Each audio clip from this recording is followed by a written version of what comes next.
మొఘల్ సైన్యాలతో పోరాడి వారిని కదన్ నగరం నుంచి పారిపోయేటట్లు చేసిన అతి కొద్ది వీరిలో మరాఠా సామ్రాజ్యాధినేత ఛత్రపతి శివాజీ ఒకరు.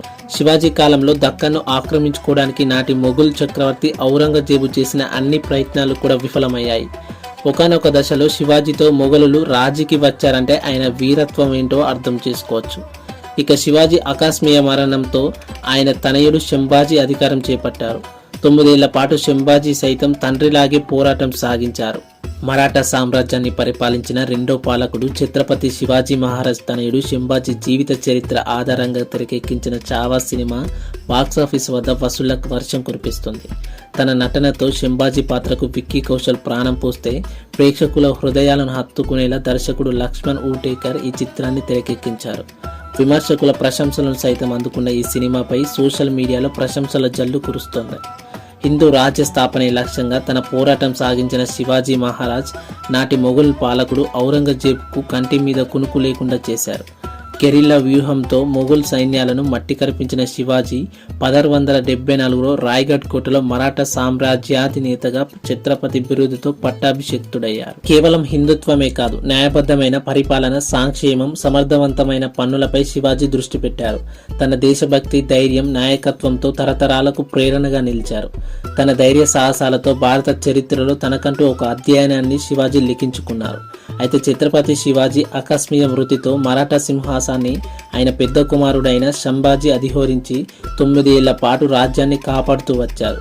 ఓవైపు రాజ్యంలో అస్థిర పరిస్థితులను చక్కదిద్దుతూ, ఇంకోవైపు మొఘలులతో తన తండ్రి శివాజీలాగే పోరాటం సాగించారు. ఆయన జీవితంలో జరిగిన సంఘటనల ఆధారంగా చావా సినిమా రూపొందింది.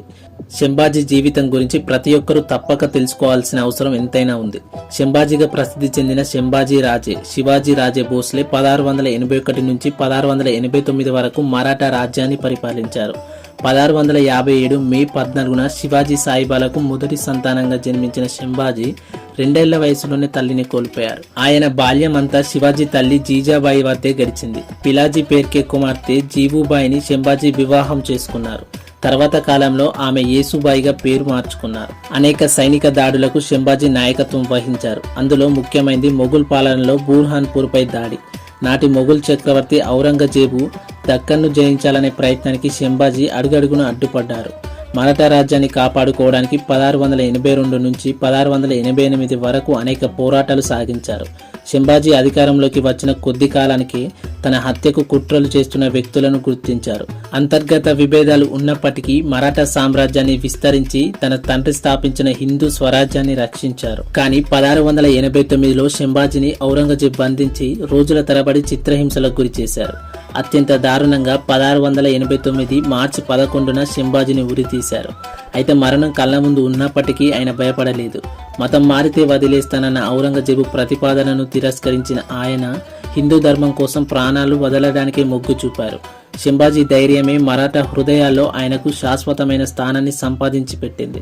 శంభాజీ మహారాజ్ ధైర్యం, జ్ఞానం, సవాళ్లను ఎదుర్కొని నిలబడిన విధానం నేటి తరానికి పట్టుదల, దేశభక్తికి అమూల్యమైన పాఠాలను నేర్పుతాయి. అనేక సవాళ్లను ఎదుర్కొన్నప్పటికీ ఆయన నిర్భయంగా దృఢ సంకల్పంతో ఉన్నారు.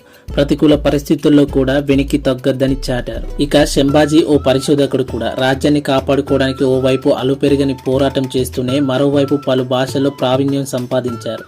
విద్యా విజ్ఞానానికి ఆయన ప్రాధాన్యం ఇచ్చారు. ఆయన యుద్ధ వ్యూహాలు, నాయకత్వం నుంచి చాలా నేర్చుకోవచ్చు. తాను నమ్మిన సిద్ధాంతానికి కట్టుబడి ప్రజల కోసం ఆయన చేసిన త్యాగం, వారి పట్ల ఆయన చూపిన విధేయత ఎంతో గొప్పది. అన్నిటికీ మించి ఆయన దృఢ సంకల్పం, క్రమశిక్షణ, ధైర్యం నేటి తరానికి స్ఫూర్తినిస్తాయి. నిజమైన బలం కేవలం అధికారంలో కాదు, వ్యక్తిత్వం, పట్టుదలలో ఉందని ఆయన జీవితం తెలియజేస్తుంది. శివాజీ వద్ద పనిచేసిన అనుభవజ్ఞులైన పెద్దలను లెక్క చేయకుండానే శంభాజీ ఔరంగజేబుతో నిరంతరం యుద్ధాలలో గడిపాడు. తను వీర యోధుడైనందున శివాజీ ఏర్పాటు చేసిన సువ్యవస్థ కారణంగా సులభంగానే ఔరంగజేబును ఎదుర్కొన్నాడు. శంభాజీ వ్యవహారం గిట్టని వారు రాజకుటుంబంలో వారసత్వ కలహాల ప్రభావంతో శంభాజీకి వ్యతిరేకంగా ఔరంగజేబుకు సహకరించారు. 1689 ఫిబ్రవరిలో విశ్వాసఘాతుకం కారణంగా ఔరంగజేబు శంభాజీని బంధించగలిగాడు. శంభాజీలో తన ఏకపక్ష నిర్ణయాలకు పశ్చాత్తాపం కలిగింది. అప్పటికి ప్రమాదం ముంచుకొచ్చింది. ఔరంగజేబు శంభాజీని ఇస్లాం మతం స్వీకరించి తనకు లొంగిపోమ్మని ఆదేశించాడు. కణం కణం క్షణం క్షణం తండ్రి అడుగుజాడల్లోనే హిందూ స్వరాజ్యం కోసం తప్పించి శంభాజీ మతం మారి ప్రాణాలు కాపాడాలనుకోలేదు. ఔరంగజేబు ఆదేశాన్ని తిరస్కరించాడు. ఔరంగజేబు క్రూధుడైనాడు. కాళ్ళు చేతులు ఏమాత్రం కదల్చడానికి వీలు లేకుండా గట్టిగా కట్టివేసి పూర్తిగా నిర్బంధించి శంభాజీని తన ముందుకు తీసుకురమ్మన్నాడు. మళ్ళీ ఇస్లాంలోకి మారమని తీవ్రంగా హింసించినాడు. శంభాజీ బాధల్ని సహిస్తూనే చిరునవ్వు చిందిస్తూనే ఔరంగజేబును తిరస్కరించాడు. ప్రాణభీతి ఏమాత్రం లేదన్నాడు. ఔరంగజేబు కోపం పరాకాష్ఠకు చేరింది. 40 రోజుల పాటు చిత్రహింసలు పెట్టారు. కనుగుడ్లు గోళ్లు పీకారు. బ్రతికుండగానే చర్మం వలిచారు. ఇప్పటికైనా ఇస్లాంలోకి మారుతావా అని అడిగాడు. ఈ నీ కూతుర్ని నాకు ఇచ్చి పెళ్లి చేసినా కూడా మారను అని, ఒక కోటను కూడా స్వాధీనం చెయ్యనని సింహంలా ధైర్యంగా గర్జించాడు శంభాజీ.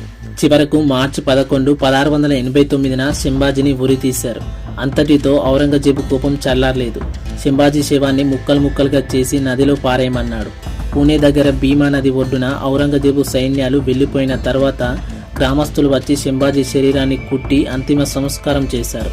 ఆ స్థలంలో ఇప్పుడు భవ్యమైన స్మారకం నిర్మాణమై అందరికీ ప్రేరణనిస్తుంది. ఇలా శంభాజీ వీరమరణం పొందాడు. ఆ తర్వాత మరాఠా ప్రజలు మరలా సంఘటితమయ్యారు. ఎందరో ఇలాంటి వీరులకు జన్మనిచ్చిన ఘట్టమన్నది. జై శంభాజీ మహారాజ్ కి జై. జై శివాజీ మహారాజ్ కి జై. లైక్ చేయండి, షేర్ చేయండి. ఇలాంటి వీడియోస్ మిస్ కాకుండా ఉండడానికి మన ఛానల్ని సబ్స్క్రైబ్ చేసుకోండి. Thanks for watching.